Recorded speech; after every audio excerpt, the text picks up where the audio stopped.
اللہ تبارک و تعالی نے قرآن مجید میں نبی رحمت علیہ الصلاۃ والسلام سے فرمایا ہے کہ اے محبوب علیہ السلام، بے شک ہم نے آپ کو خیر کثیر عطا فرمائی ہے۔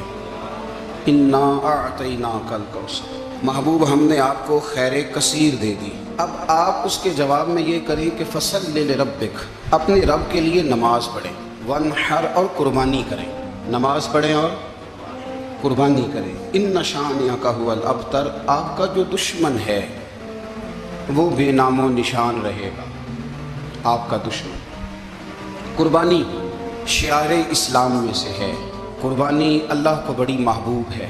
نبی رحمت علیہ السلام نے فرمایا 10 ذی الحج کو جو عمل اللہ کو سب سے زیادہ پسند ہے، ظاہر ہے 10 ذی الحج کو لوگ نماز بھی پڑھتے ہیں عید کی، اور فجر کی نماز بھی پڑھتے ہیں، ذکر بھی کرتے ہیں، عبادت بھی کرتے ہیں، بہت سارے کام کرتے ہیں، لیکن حضور علیہ السلام فرماتے ہیں کہ اللہ کو 10 ذی الحج کو جو کام سب سے زیادہ پسند ہے وہ خون بہانا ہے، جانور کو ذبح کرنا ہے۔ نبی پاک صلی اللہ علیہ وسلم نے اپنے غلاموں کی دلچسپی پیدا فرمائی ہے قربانی کے ساتھ، شوق اور ذوق کا ذکر فرمایا ہے۔ کچھ کام ایسے ہوتے ہیں جو کسی کی غیر موجودگی میں بھی ہو جاتے ہیں، لیکن نبی پاک صلی اللہ تعالیٰ علیہ وسلم نے حضرت فاطمہ الزہرا رضی اللہ تعالیٰ عنہ سے فرمایا کہ فاطمہ ادھر آؤ، یہاں میرے پاس کھڑی ہو جاؤ۔ یا رسول اللہ کیا ہونے لگا ہے؟ فرمایا میں تمہارے قربانی کے جانور کو ذبح کرنے لگا ہوں۔ قریب کھڑا کر کے حضرت فاطمہ کو حضور نے ذبح فرمایا۔ میں اکثر یہ بات آپ احباب سے عرض کرتا رہتا ہوں کہ نبی کریم علیہ السلام کے کاشانہ نور پہ 2 3 مہینے تک کھانا نہیں پکتا تھا، لیکن قربانیاں اللہ کے رسول ہر سال 2 دیا کرتے تھے۔ کھانا 2 مہینے نہیں پکا اور قربانیاں 2، اور 2 قربانیاں دے کے حضور فرماتے ایک میری طرف سے ہے، ایک میری امت کی طرف سے ہے۔ مولا کائنات شیر خدا حضرت علی المرتضیٰ رضی اللہ تعالیٰ عنہ، گھر میں فخر رہتا تھا۔ 3 دن امام حسن اور حسین 3 دن بغیر سحری اور افطار کے کھجور اور پانی کے ساتھ روزہ رکھتے تھے، کھجور اور پانی کے ساتھ روزہ کھولتے تھے، پر قربانیاں مولا علی ہر سال 2 دیا کرتے تھے۔ ہمارے ہاں لوگ سارا سال خوشحال رہتے ہیں اور بڑی سے 10 دن پہلے تنگ دست ہو جاتے ہیں۔ جو 5 لاکھ روپیہ بیٹے کی شادی پہ خرچ کر لیتا ہے پتہ نہیں کہاں سے لاتا ہے، اگر اس کو پتہ چل جائے کہ یہاں ایک پلاٹ سستا مل رہا ہے تو پھر پتہ نہیں کہاں سے ادھار اٹھا لاتا ہے۔ لیکن جب معاملہ قربانی کا آتا ہے پھر لوگ تنگ دستی کا اظہار کرتے ہیں۔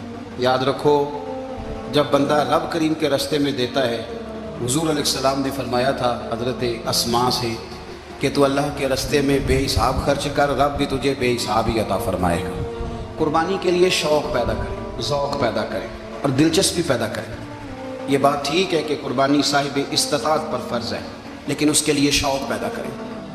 ایک ہے قربانی کرنا، پھر ایک ہے قربانی کے گوشت کو تقسیم کرنا۔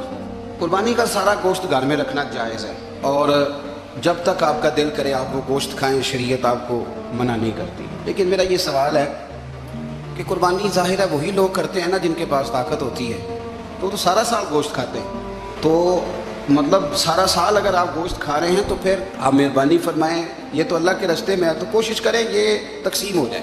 کچھ لوگ شاپر لے کے گوشت لینے آ جاتے ہیں، ان تک میرا یہ پیغام ضرور پہنچائیں کہ ان کے لیے سوال کرنا جائز ہی نہیں۔ شریعت یہ کہتی ہے کہ جس کے گھر میں ایک وقت کا کھانا موجود ہو، صبح کا اس کے گھر میں کھانا موجود ہے ایک ٹائم کا، اس بندے کے لیے کسی کے سامنے ہاتھ پھیلانا جائز۔ اتنا بھوکا آدمی کہ جس کے پاس اب کھانا ہی نہیں ہے، ایک وقت کا بھی وہ سوال کر سکتا ہے۔ چھوڑیں، سارا سال اگر ہم کسی امیر سے لے کے نہیں کھاتے تو کیا گھر میں ہنڈیاں نہیں پکتی؟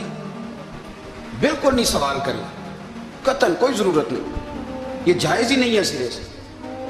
آپ کو کس نے اجازت دے دی خالی گوشت کی خاطر؟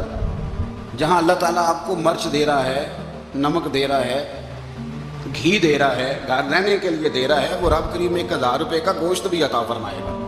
اور اس سے اگلی بات یہ کہ شکوہ بھی نہیں کرنا کہ فلانے نے اتنی قربانیاں کی تھی تو پتہ نہیں کہاں لے گیا ہے۔ اس نے کی تھی نا، پیسے کس کے تھے، ذبح کس نے کیا، تو آپ ذمہ دار ہیں کہ وہ کدھر لے کے گیا ہے۔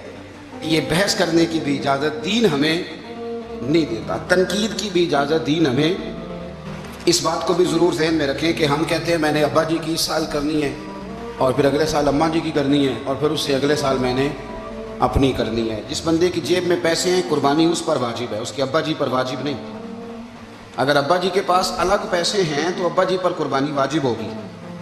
ہاں اگر آپ کی جیب اجازت دیتی ہے تو آپ 3 قربانیاں خریدیں یا بڑے جانور میں 3 حصے ڈالیں, تو اب آپ 2 والدین کی ہو گئی, 1 آپ کی اپنی ہو گئی. لیکن جب تک آپ پر واجب قربانی آپ نہیں دیتے تب تک والدین کی قربانی دینا درست نہیں ہے, کیونکہ یہ دین میں واجب ہے. جو نماز آپ پہ فرض ہے وہ آپ نے پڑھنی ہے, اور جو ابا جی پہ فرض ہے وہ ابا جی نے پڑھنی ہے. اس مسئلے کو بھی ضرور ذہن نشین کریں. اس سے اگلی بات جو اور زیادہ ضروری ہے اس کا ضرور خیال فرمائیں. حصے ڈالے جاتے ہیں قربانی کے حصے, تو 6 حصے ہو گئے, اب 7واں حصہ مل نہیں رہا, تو ایک تگڑے سے بندے کے پاس جا کے مالدار سے کہا کہ چوہدری صاحب حصہ ڈال لیں, ایک حصہ کم ہے. چودھری صاحب کہنے لگے کہ میں نے تو پہلے بھی 4 بکرے لیے ہوئے ہیں, تو چلو اگر تم کہتے ہو تو چلو بڑا گوشت آ جائے گا, ٹکے ہی بنا لیں گے, چلو بڑا گوشت بھی 10 کلو آ جائے گا, تو کباب کے لیے رکھ لیں گے, چلو رکھ لو حصہ. اب 6 بندوں کی نیت قربانی کی, 7ویں کی گوشت کی, اس کی نیت قربانی کی, پچھلے 6 کی بھی قربانی نہیں ہوگی, وہ بھی گئے کام سے.